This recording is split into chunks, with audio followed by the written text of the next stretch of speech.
இப்படி வாக்குறுதிகள் எதையுமே நிறைவேற்ற முடியாம வாயில வட சொல்ற ஆட்சி தான் இன்று அமைஞ்சிருக்கக்கூடிய இந்த தாவேக்காவுடைய அரசு.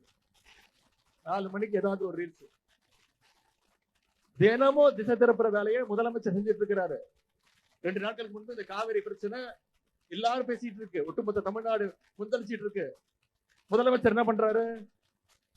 நம்ம தலைவர் ஆட்சியில நாம கட்ட 101 அடி மெட்ரோ ரயில் பாலத்தை இவர் போய் ஆய்வு பண்றாரு. அப்புறம் நம்ம தலைவர் கொண்டு வந்த சென்னை மெட்ரோ ட்ரெயின்ல போய் இவர் டிராவல் பண்ணி ரீல்ஸ் போடுறாரு. இன்னைக்கு இதே மாதிரி நம்ம ஆர்ப்பாட்டம் இன்னைக்கு இருக்குன்னு தெரிஞ்சோன்ன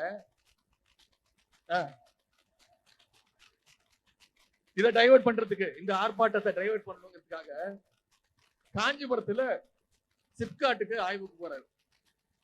அதுவும் பாத்தீங்கன்னா நம்ம தலைவர் ஆட்சியில நாம கொண்டு வந்த செயின்ட் கோபேன் கம்பெனியில தொழிற்சாலையில போய் ஆய்வு பண்றாரு.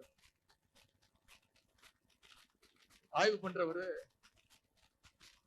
சொந்தமா ஒரு திட்டத்தை கொண்டு வந்து அதை செயல்படுத்தி அதை ஆய்வு பண்ணாருன்னா அது நல்லது, அழகா இருக்கும், பாக்குறதுக்கு நல்லா இருக்கும். ஆனா தொடர்ந்து நாம முதலமைச்சரா, நம்முடைய தலைவர் முதலமைச்சரா இருந்தப்போ என்னென்னலாம் தொடங்கி வச்சாங்களோ அந்த திட்டங்களை எல்லாம் தொடர்ந்து ஆய்வு பண்ணிட்டு இருக்கிறாரு. நான் கூட ஒரு மீன் பார்த்தேன், இவர் மெட்ரோ ட்ரெயின்ல போய் ஆய்வு பண்ணி இருக்கிறாரு. அப்புறம் 101 அடி மேல அந்த மெட்ரோ ட்ரெயின்ல போய் ஆய்வு பண்ணும் போது பாக்குறாரு சென்னை முழுக்க அத்தனை திட்டங்கள் தெரியுது. அவர் மைண்ட் வாய்ஸ், ஏன்பா எனக்கு ஓட்டு போட்டீங்க, இவ்வளவு பண்ணி வச்சிருக்கிறாங்க தமிழ்நாட்டுக்கு சென்னைக்கு, அப்படி ஒரு மீன் பார்த்தேன். இன்னும் முதலமைச்சருக்கு புரியுற மாதிரி சொல்லணும்னா, ஊரா வீட்டு நெய்ல அவர் வீட்டுக்கு இன்னைக்கு ஸ்வீட் செஞ்சிட்டு இருக்கிறாரு. அவர் பாஷையில சொன்னா அவருக்கு புரியும், அவர் பாஷை என்னன்னு உங்களுக்கு புரியும். டேஷ் முதலமைச்சர் இன்னைக்கு இந்தியா முழுக்க பேசுது, நாங்க பார்த்ததே இல்லப்பா, வாயில நல்லா வந்து எதுக்கு எடுத்தாலும் கொத்து பரோட்டா போடுவேன். தேர்தல் பிரச்சாரத்துல பேசும்பொழுது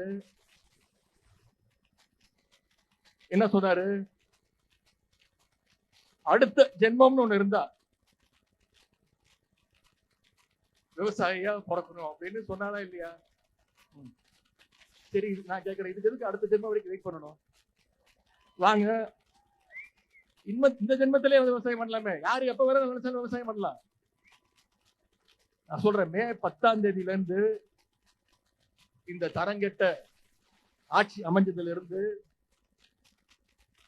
அதிக ஏமாற்றங்களை சந்திச்சுட்டு இருக்கிறது நம்முடைய விவசாய பெருங்குடி மக்கள் தான். தேர்தல் வாக்குறுதிகள் இன்னும் வேற என்ன சொன்னாரு, என்னென்ன வாக்குறுதிகள் கொடுத்தாரு? 5 ஏக்கருக்கும் குறைவா நிலம் வச்சிருக்க எல்லா விவசாயிகள் முழுமையா பயிர் கடன் தள்ளுபடின்னு சொன்னாரா இல்லையா? ஆனா ஆட்சிக்கு வந்தோன்னு என்ன சொன்னாரு?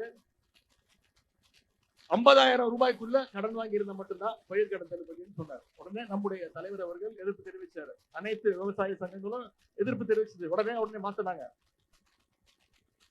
50,000 75,000 ரூபாய் அப்படின்னு மாத்தினாங்க. ஆனா இப்ப என்ன நடந்துட்டு இருக்கு தெரியுமா? வெறும் 35,000 ரூபாய் மேல யாருக்கும் கடன் தள்ளுபடி இல்லை அப்படின்னு அறிவிச்சிருக்கிறாங்க. வாக்குறுதியில சொன்னது ஒண்ணு, அறிவிப்புல சொன்னது வேற ஒண்ணு, ஆனா செயல்படுத்துறது இன்னொன்னு. இப்படி வாக்குறுதிகள் எதையுமே நிறைவேற்ற முடியாம வாயில வட சொல்ற ஆட்சி தான் இன்று அமைஞ்சிருக்கக்கூடிய இந்த தாவேக்காவுடைய அரசு. இதுவே 2006 கழக ஆட்சி, நம்முடைய முத்தமிழ் டாக்டர் கலைஞர் அவர்கள் தான் சொன்னபடி 7,000 கோடி ரூபாய் அளவுக்கு விவசாய கடனை தள்ளுபடி செஞ்சாங்க. அது எப்படி செஞ்சாரு? அவர் முதலமைச்சரா பதவி இருக்கிற அந்த மேடையிலேயே கோப்புகளை கொண்டு வந்து அங்கேயே கையெழுத்து போட்டாரு. சென்ற ஆட்சியில நம்ம தலைவர் 12,000 கோடி ரூபாய் அளவுக்கு பயிர் கடன் தள்ளுபடியை நம்முடைய தலைவர் செஞ்சார். இந்த சூழ்நிலையில தான் இன்னைக்கு முழு பயிர் கடனையும் ரத்து பண்ணணும்னு விவசாயிகள் தொடர்ந்து போராட்டத்தை அறிவிச்சீங்க. ஆனா சட்டசபையில பேசின முதலமைச்சர் என்ன தெரியுமா சொன்னாரு?